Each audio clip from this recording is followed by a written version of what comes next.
In today's video, I'm going to show you exactly how to make SVG files in Photoshop 2026 and export them the fast and easy way using the Copy SVG method. This is one of the quickest ways to get clean SVG code directly from Photoshop without using complicated export settings.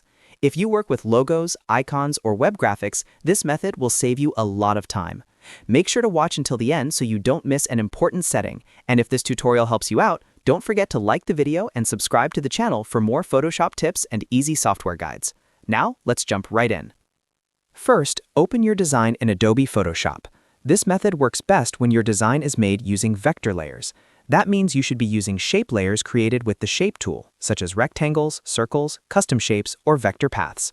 If your design is a raster image like a photo, JPG, or PNG, the SVG option will not work properly because SVG files are designed for vector graphics. So before continuing, double-check your Layers panel and make sure the layer you want to export has the shape icon, which indicates it's a vector layer. Once your design is ready, go to the Layers panel and click on the specific shape layer you want to export as an SVG file. Make sure you are selecting the actual shape layer and not a grouped folder or a rasterized layer. After selecting the correct shape layer, right-click directly on that layer. A context menu will appear with several options. In that menu, look for the option called Copy SVG. When you click Copy SVG, Photoshop instantly copies the SVG vector code to your clipboard. You won't see anything change on the screen, but the code is now copied and ready to use. Now that we have the SVG code copied, we need to turn that code into an actual SVG file. To do this, open Notepad on your computer. You can click on the Start menu, type Notepad, and open it. Once Notepad is open, paste the SVG code by pressing Ctrl and V on your keyboard. You'll now see a block of code appear in the Notepad window. This code represents your vector graphic in SVG format. Don't worry if it looks technical. You don't need to edit anything unless you want to customize the code manually. Next, go to the top left corner in Notepad and click on File, then choose Save As.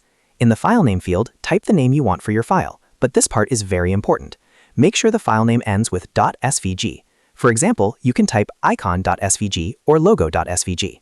Below that, change the Save As type dropdown from text documents to all files. This step is extremely important because if you leave it as a text document, Windows will save it as a TXT file instead of an SVG file. After selecting all files, click Save. Your SVG file is now ready to use. You can double-click it to open it in a web browser, upload it to your website, use it in design software like Illustrator, or import it into other programs that support SVG graphics. Because SVG is a scalable vector format, you can resize it without losing quality, which makes it perfect for logos, icons, and responsive web design. And that's it. That's the fastest way to export an SVG file in Photoshop 2026 using the Copy SVG and Notepad method. If you found this tutorial helpful, make sure to like this video and subscribe to the channel for more easy Photoshop and design tutorials. Thanks for watching, and I'll see you in the next video.